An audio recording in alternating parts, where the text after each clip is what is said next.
Olá, que a paz e a luz de Jesus nos envolvam hoje e sempre. Hoje nós vamos falar sobre calma.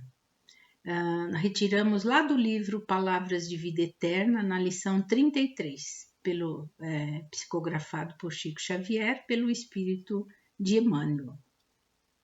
E Emmanuel entra com a citação do Evangelho de Jesus, que está lá em Mateus, capítulo 19, versículo 26. E diz assim: a Deus tudo é possível, até conseguir a nossa calma, não é? A Deus tudo é possível. E ele conta que ele conta com a nossa persistência para mantermos a calma, buscar a calma. Se já não temos, buscar a calma, não é? E trabalhar em nós esse sentimento, esse ensinamento, como a calma que vamos falar nesse dia, não é? Seja o que for que estiver acontecendo conosco, procuremos manter a calma, a paciência e saber esperar. Porque muitas vezes, quando paramos e esperamos, nós adquirimos condições para analisar toda aquela situação que está acontecendo ao nosso redor e ver qual a melhor atitude a ser tomada naquele momento. São nesses momentos de maior ansiedade, muitas vezes naquele calor, não é? Daquela situação, que nos deixamos perturbar. Por quê? Porque ficamos ansiosos e não paramos para analisar a situação e ver qual a melhor atitude a tomar no momento. E isso acontece devido a quê? A nossa falta de calma, né? Que não temos em nós ainda. Então, necessário adquirirmos isso. E Deus nos pede serenidade e lucidez, principalmente nesses momentos que falamos de maior turbulência, não é? Aquela maior ansiedade. Pois sem eles nós não conseguimos pensar com clareza e fatalmente não nos expressaremos com segurança. E aí podemos até falar alguma coisa que vamos nos arrepender depois. Porque às vezes nós vivemos com seres que não conseguem se expressar de outra forma a não ser gritando, falando alto.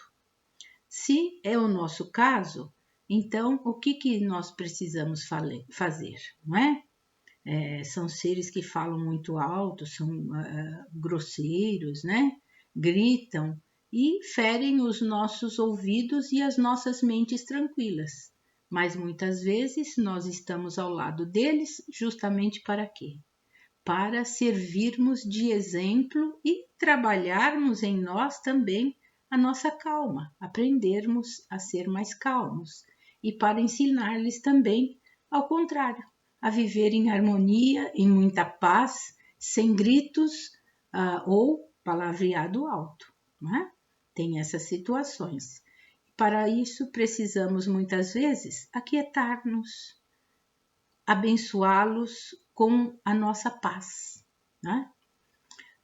Porque assim nós conseguimos fazer. Quando estamos aquietados em nós mesmos, nós conseguimos mandar essa paz, essa tranquilidade para o outro.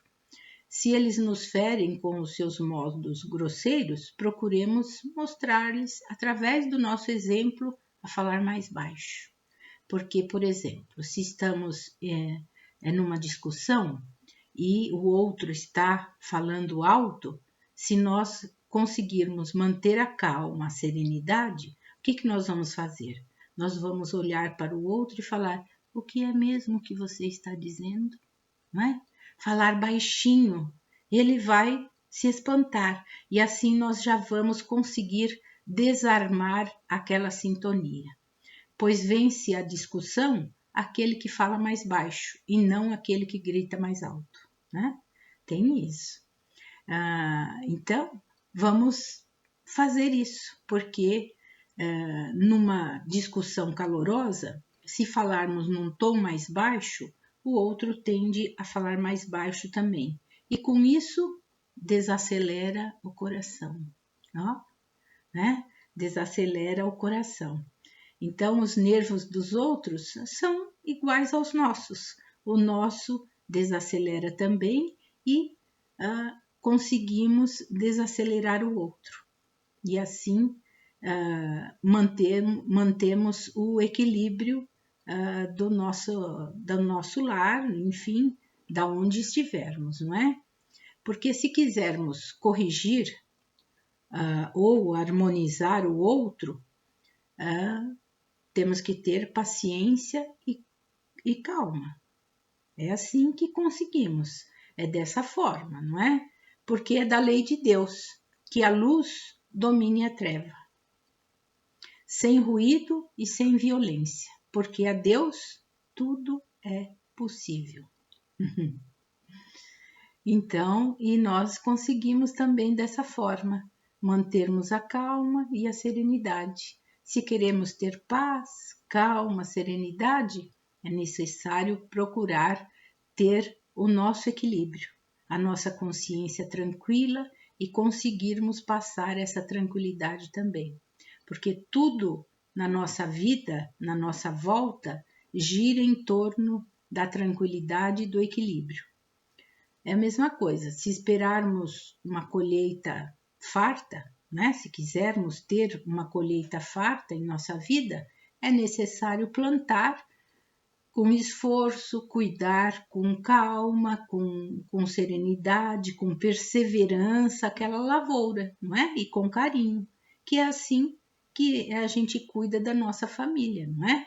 Então, calmamente, cumprindo com boa vontade, com espírito de luta, as obrigações do nosso dia a dia que o mundo nos impõe, essas tarefas em favor de quem?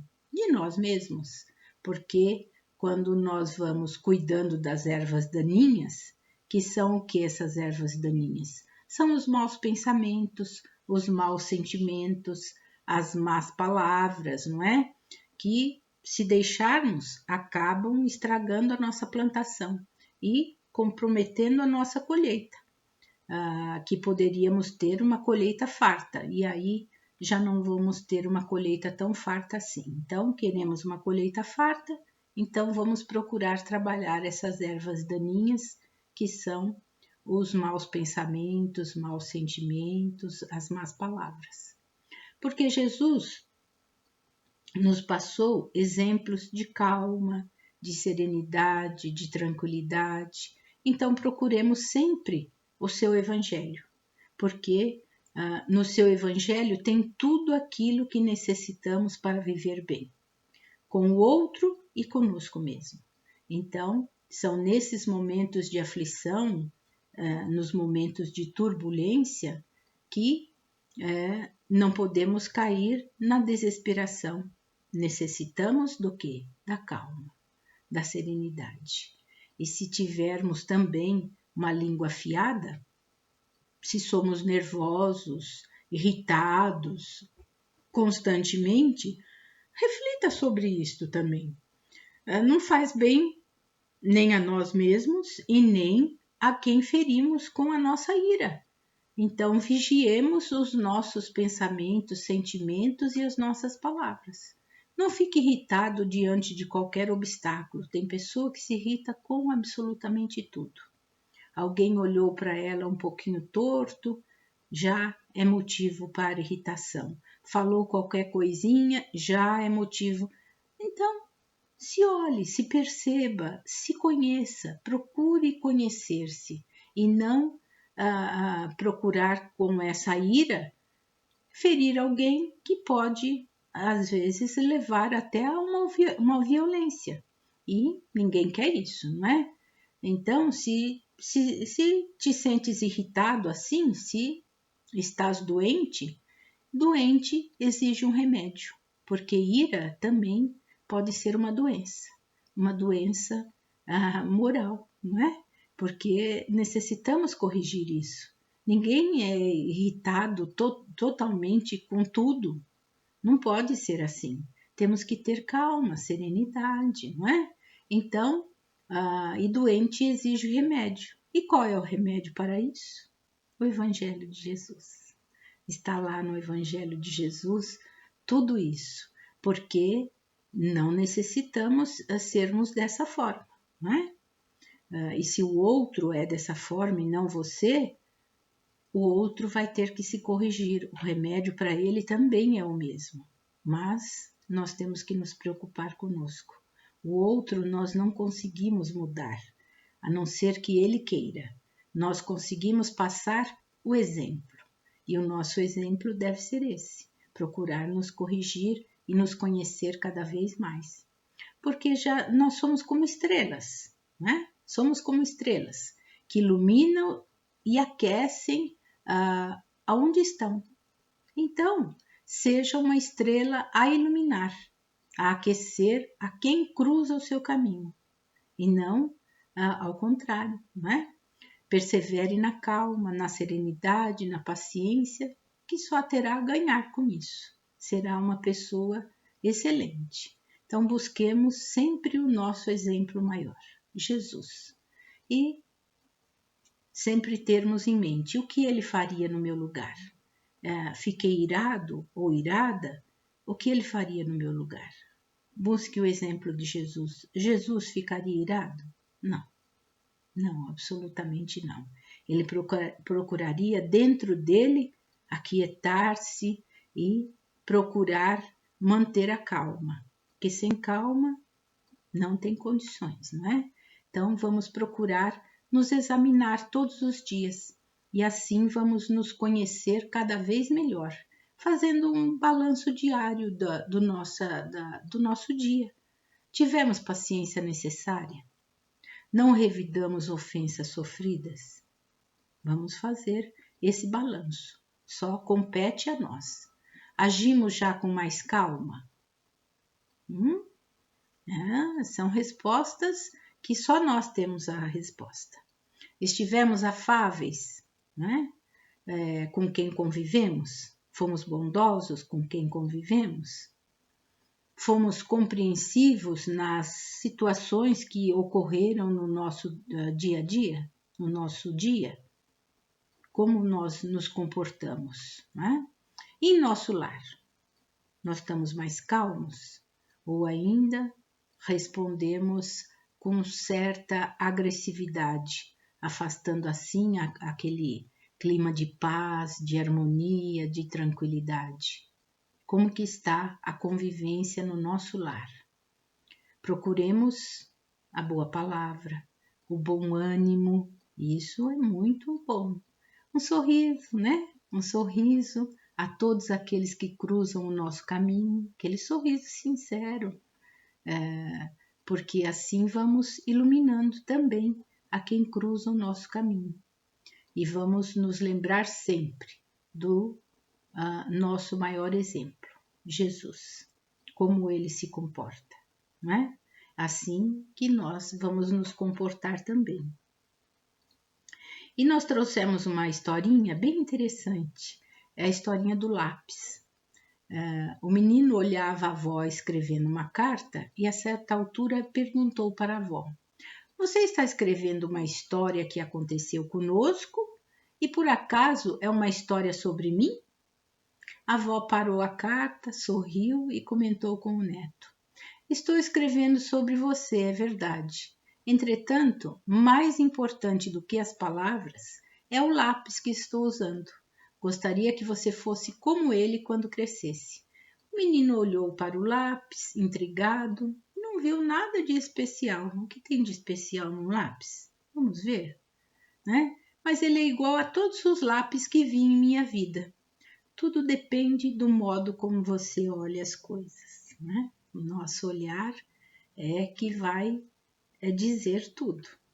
Há 5 qualidades nele que, se você conseguir mantê-las, será sempre uma pessoa em paz com o mundo. Olha que interessante, não é? Vamos ver? A primeira qualidade: você pode fazer grandes coisas, mas não deve esquecer nunca que existe uma mão que guia seus passos. Esta mão nós chamamos de Deus. e ele deve sempre o conduzir em direção à sua vontade. Segunda qualidade. De vez em quando eu preciso parar o que estou escrevendo e usar o apontador. Isso faz com que o lápis sofra um pouco, mas no final ele está mais afiado, portanto, saiba suportar algumas dores, porque elas o farão ser uma pessoa melhor. Terceira qualidade. O lápis sempre permite que usemos uma borracha para apagar aquilo que estava errado. Entenda que corrigir uma coisa que fizemos não é necessariamente algo mal, mas algo importante para nos manter no caminho da justiça. Quarta qualidade. O que realmente importa no lápis não é a madeira ou sua forma exterior, mas a grafite que está dentro. Portanto, sempre cuide daquilo que acontece dentro de você. Finalmente, a quinta qualidade do lápis. Ele sempre deixa uma marca. Da mesma maneira, saiba que tudo que você fizer na vida irá deixar traços e procure ser consciente de cada ação. Então vejamos nós que lição maravilhosa esta do nosso dia de hoje. Então procuremos observar tudo aquilo que está dentro de nós, que a nossa essência maior é o que está dentro de nós. É isso que importa. E trabalhar todas essas qualidades que existem dentro de nós. E a calma é uma delas. Então procuremos nos observar e que Jesus nos ajude a conseguir ver o ser maravilhoso que habita em nós e conseguirmos melhorarmos cada vez mais e melhor. Que a paz e a luz de Jesus continuem a nos iluminar hoje e sempre.